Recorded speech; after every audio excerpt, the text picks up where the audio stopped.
Là, il y a combien là?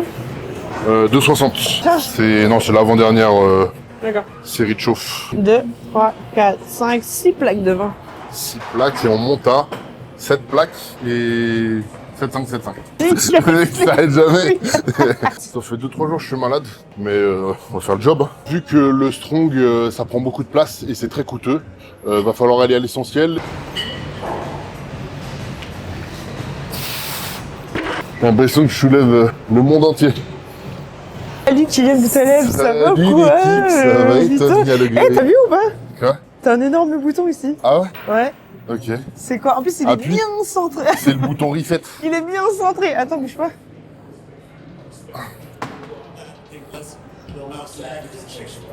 C'est tout? Bonjour. Vous êtes qui? D'accord. Ça n'arrête jamais. Bon, comment ça va aujourd'hui? Fatigué, malade. Ouais, t'étais malade encore, Ouais. bébé malade. Ça fait 2-3 jours que je suis malade, mais on va faire le job. On va voir ce que ça donne. T'es malade et je te donne que des aspirines. Ouais, tu veux faire quoi d'autre? Bah oui, je sais. C'est les vieilles Dormir, grippes qui traînent. aspirine, dormir. Aspirine, dormir. C'est quoi le planning là aujourd'hui? On fait Aujourd'hui, c'est deadlift du deadlift. avec sangle qui s'enroule. Pas Sangle qui sanglant s'enroule. 8. Ouais. Oh, tu vas nous parler de la différence après dans la vidéo de faire sangles. du deadlift avec ou sans sangle. J'ai plein de questions à te poser, Ok. notamment parce que, comme vous le savez peut-être pas, j'ai passé la croix de fer et peut-être je vais faire une reconversion en strong, tu vois, je sais pas. Et du coup, je me pose des questions sur comment devenir athlète de strong et j'ai plein de questions pour Il n'y a toi. pas de catégorie moins de 57 kilos. Je m'en bats les couilles, je vais Ok. les froisser en plus de 90. Je te laisse t'échauffer un peu et après... Il y a des questions pièges ou pas? Franchement, non. Ok, vas-y, go. Non, je te laisse juste Il y a des t'échauffer. choses à gagner? Mais ta gueule! Pardon.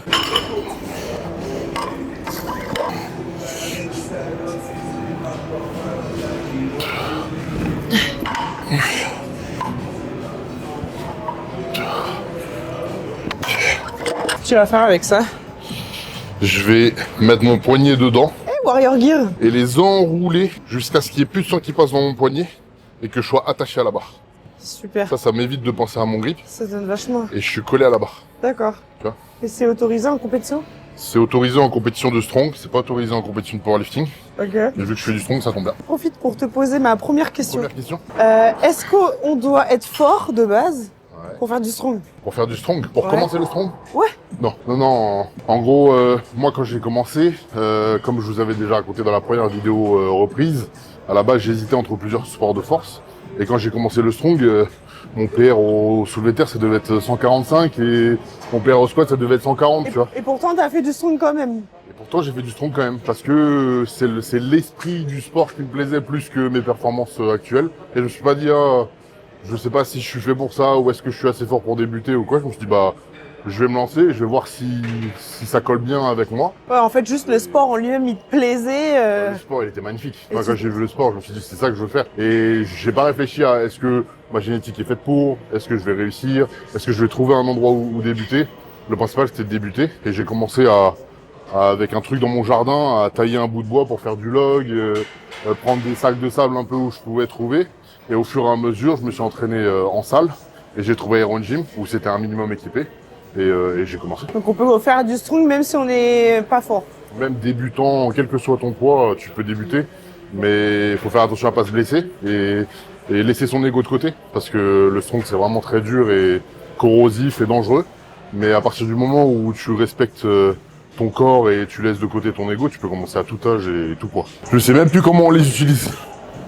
Je sais plus comment on les utilise. Bah, c'est pas moi qui vais t'aider, hein. Alors si je me rappelle bien, c'est comme ça. Parce que, en gros, les bandes de grip ici, elles tournent autour de la barre pour t'aider à accrocher davantage la barre. Et ensuite, le but, en gros, c'est de tourner autour de la barre et venir prendre la barre et la sangle en même temps. Ce qui fait que quand la barre va essayer de t'échapper des doigts, en fait, ça va tirer sur ton poignet et ça va rester en main. Et quand on vous voit faire, on a l'impression qu'on a besoin de mille et une choses. Ouais. Mais vas-y, on sait pas trop quel équipement on a besoin d'avoir. Dans un home gym, vu que le strong, ça prend beaucoup de place et c'est très coûteux, va falloir aller à l'essentiel. Et l'essentiel, c'est ce qui tombe le plus souvent en compétition. Et moi, je dirais que ça va être le log, parce que tu l'as quasiment à toutes les compétitions. Ou en tout cas, en France, C'est t'as le truc au moins- phare en fait, le log. Ouais, le log, c'est vraiment... tu trouves une compétition sur deux, t'as du log. Un farmer ou un yoke, parce que pareil, c'est un mouvement de déplacement phare et tu vas en avoir besoin parce que sans pratiquer l'un des deux, tu vas avoir du mal à performer sur cet event. Ensuite, qu'est-ce que je prendrais? Bah une barre, hein, classique, hein. Une barre avec beaucoup de poids, parce que ça va te permettre de faire du squat, du zercher, du terre, tous les mouvements qui vont te permettre de te renforcer, du rowing, etc. Et le dernier, j'irais des sandbags. Sandbags pour les déplacements de carry, parce que ça peut représenter une stone, ça peut représenter un fût, ça peut représenter pas mal de choses en fonction de comment tu le grippes et qu'est-ce que t'en fais. Et si j'ai ça, ça me suffit pour faire du strong? Normalement, j'ai pas besoin de plus. T'as une bonne panoplie pour débuter en strong. Donc c'est une excuse de dire ouais, j'ai pas assez de matos pour faire du strong en gros. C'est ça que tu veux dire? Il faut quand même trouver les sacs, faut trouver le yoke, faut trouver le log, parce que ça se trouve pas partout. Une fois qu'on a trouvé ça, c'est bon. Mais une fois que t'as trouvé ça, pour moi, let's go, il n'y a plus qu'un. Ok.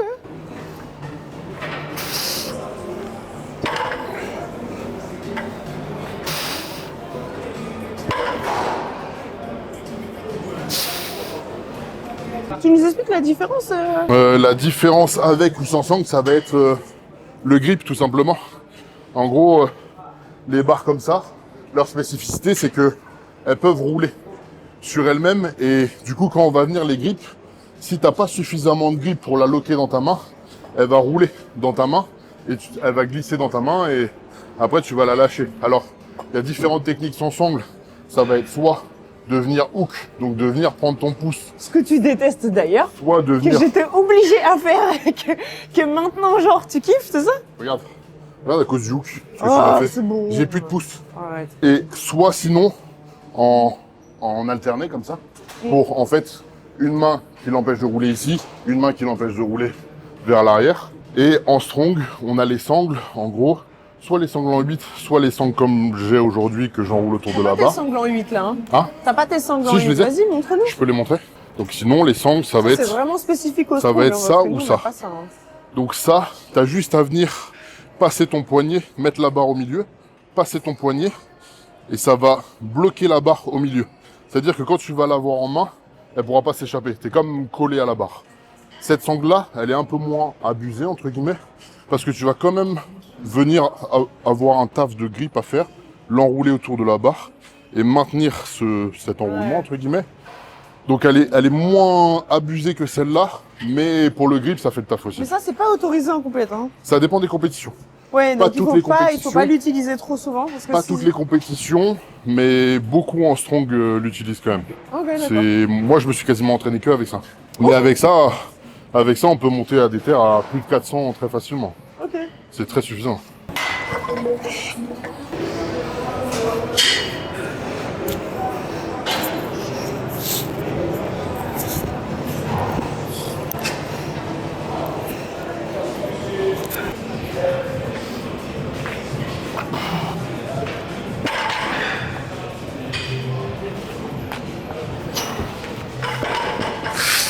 Là, il y a combien là? 2,60. T'es à la charge? Non, c'est l'avant-dernière D'accord. série de chauffe. 1, 2, 3, 4, 5, 6 plaques de vin.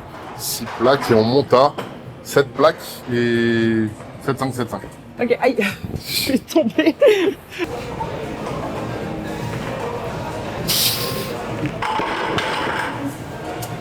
Hommes et femmes confondus, il n'y a pas, je sais pas quoi là.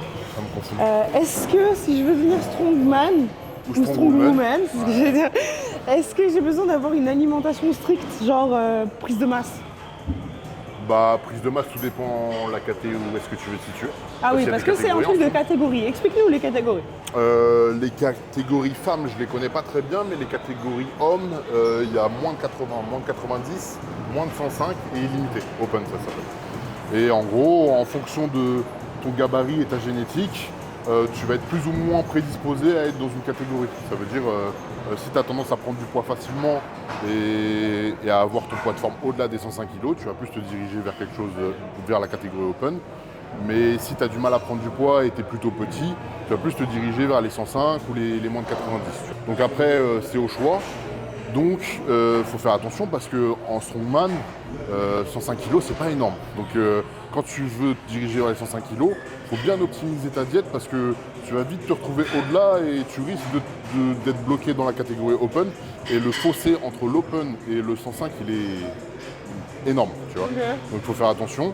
Et pour moi, même un open, faut qu'il ait quand même un minimum de diète parce que c'est un sport extrême, un sport de performance.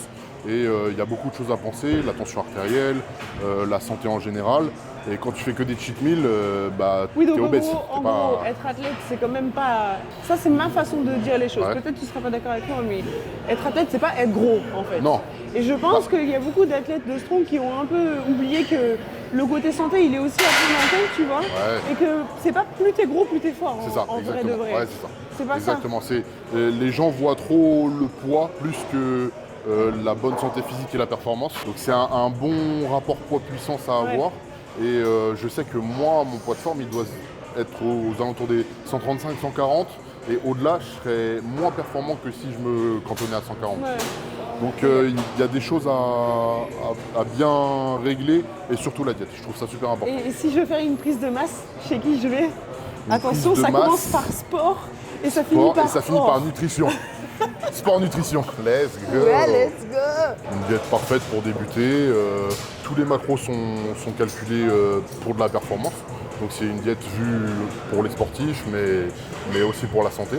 Et puis vous avez des petits conseils aussi compléments alimentaires, parce que les compléments alimentaires pour les sportifs c'est super important. Il y a aussi. Même des recettes. Il y a des recettes diététiques. Il y a pas mal de trucs. En tout cas, c'est un bon compromis entre la diète super chère chez un nutritionniste et la diète de merde, quoi. Tu vois. Et c'est adapté à tous les régimes. Ouais, voilà. Ouais. Et on a prise de masse dessus. Donc si vous êtes un strongman vegan, vous pouvez faire la diète. Let's go.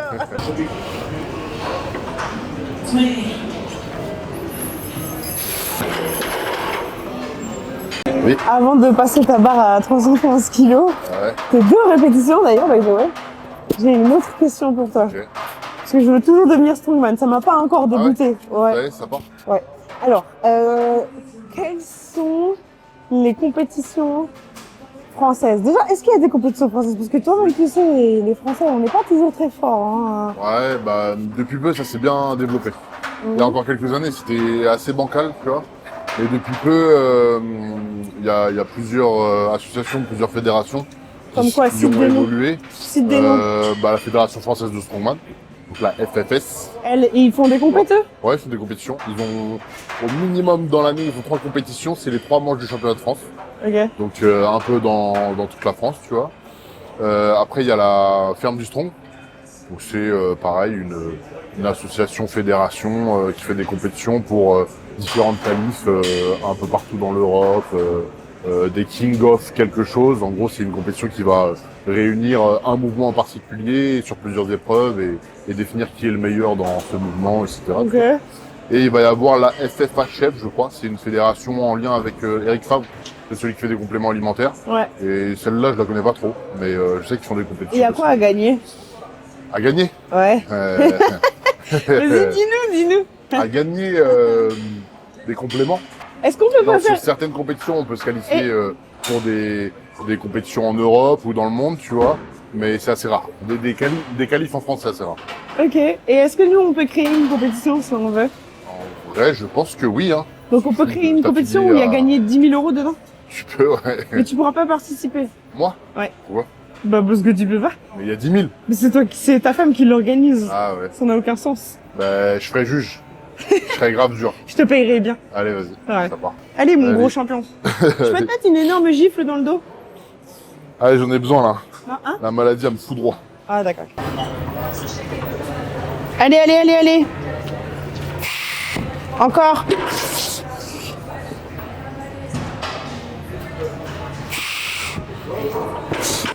Oh, c'est dur, hein. Là, ça rigole. La grippe, elle m'arrache la gueule. C'est pas grave. Putain. Tu vas y arriver. Allez, ça part. T'es trop fort. C'est parti pour 4 séries. Comme temps de repos là?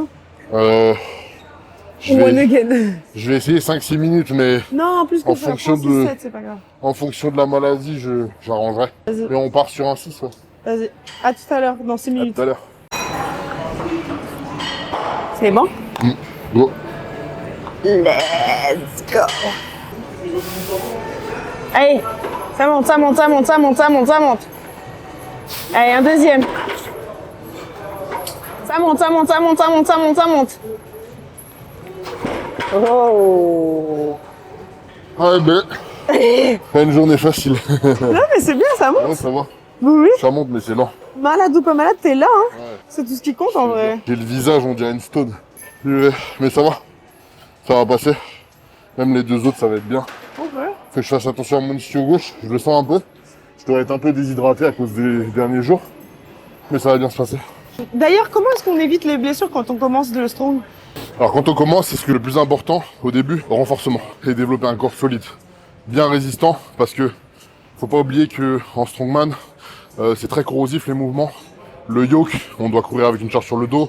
La stone, on doit se mettre dans des positions assez incongrues. On peut pas éviter de blessure en strong.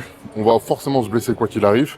Mais le but, c'est d'être suffisamment résistant pour limiter la gravité de la blessure. Ça veut dire que un corps suffisamment résistant pour limiter la gravité, ça va être plutôt que de se déchirer, se faire un petit nœud ou une petite contusion qu'on va pouvoir rapidement rattraper avec du kiné ou du massage, plutôt qu'une déchirure qui va nous prendre 3 mois à revenir, ou 6 mois même. Bien se renforcer, être bien musclé, bien mobile, et tout ira bien. Mais il n'y a pas de secret, c'est de la maturité, c'est du temps, c'est de la patience.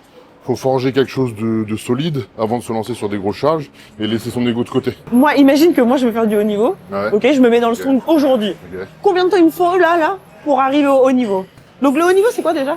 Le haut niveau, pour moi, c'est l'international. On définit que tu es en haut niveau quand tu fais des compétitions internationales et qui sont plus ou moins rémunérées. Tu vois. Ok, cite-moi les compétitions internationales. Au moins Euh, une. les Giants Lives. Ok, Ouais, donc les c'est une belle Giants. compétition. Combien de temps il me faut pour aller aux Giants là? Pour aller aux Giants, si tu te mets à fond dedans, 7 ans. Ok. Ouais. Et sur quoi tu te bases du coup 7 pour ans. dire 7 ans à peu près? Pour les gens qui sont allés le plus rapidement là-bas, tu vois. Ok. En gros, ils ont commencé à s'entraîner à 15 ans et ils y étaient à 22, Ok, 24 d'accord. ans, tu vois. Donc toi t'as Mais- commencé à quel âge? Moi, j'ai commencé à 22 ans à peu près. Donc Donc, peut-être pour mes 28 ans, si tout se passe bien. Ok. Ouais, Deal? ouais, deal. Allez, ça part. On fait tes 28 ans là-bas. 28 ans là-bas. Wow. Ouais, vas-y. Attends. Vous avez tous entendu ou pas? Parce que moi j'ai bien entendu. Ça veut dire que dans quoi? Il te reste combien? 4 ans? 3 ans et demi, ouais. Dans 3 ans et demi, donc c'est son objectif. On va aux Giants? Dans 3 ans et demi, on va aux Giants. T'es mort, maintenant tu l'as dit, c'est public. Ça part. 3 ans et demi, c'est long, hein. Let's go.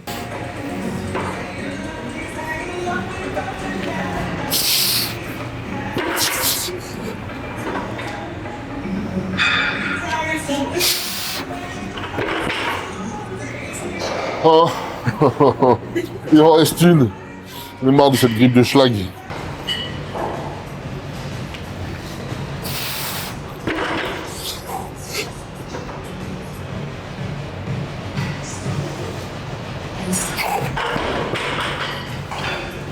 C'est lent, purée. J'ai l'impression que je soulève le monde entier. Gros mouvement fini. On va enchaîner sur les petits renforts. Et on a quoi là? On a omoplate fixée au mur. Ouais, c'est vraiment des petits On a renforts. du shrug. Toi qui parlais de renforcement justement tout à l'heure pour éviter Ouais, les des petits blessures. renforts, les petits renforts tranquilles pour... Ouais, c'est spécifique le aux haut du fixateurs dos. d'omoplate Ouais. notamment. Parce que du coup, vu que t'es que sur le bas, on va un petit peu renforcer le haut. un peu... Voilà, ouais, c'est des secrets, c'est des secrets de famille ça qu'il faut pas. Et après, j'ai 8 fois 600 mètres, parce que je suis un athlète hybride. Donc on va sur une piste de course dehors, et je fais des sprints de 600 mètres. Du coup, on va aller faire nos renforts. Peut-être on ira à Iron vous montrer, vous parler un peu plus du yoke, parce qu'on en Ouais. parle beaucoup, mais on vous l'a pas montré. Et un peu de log, un peu plus lourd cette fois-ci, je pense. Je vous invite à suivre la chaîne, activer la cloche, activer les notifications, nous suivre sur Insta, Dounia El Hacher, Kylian Boutaleb, nous suivre sur TikTok, Dounia El Hacher, Kylian Boutaleb. Si vous avez des questions, n'hésitez pas. À la semaine prochaine. Bisous l'équipe. Tu peux pas faire une dernière série là? Une dernière série? Ouais. En hook? Ouais, comme tu veux.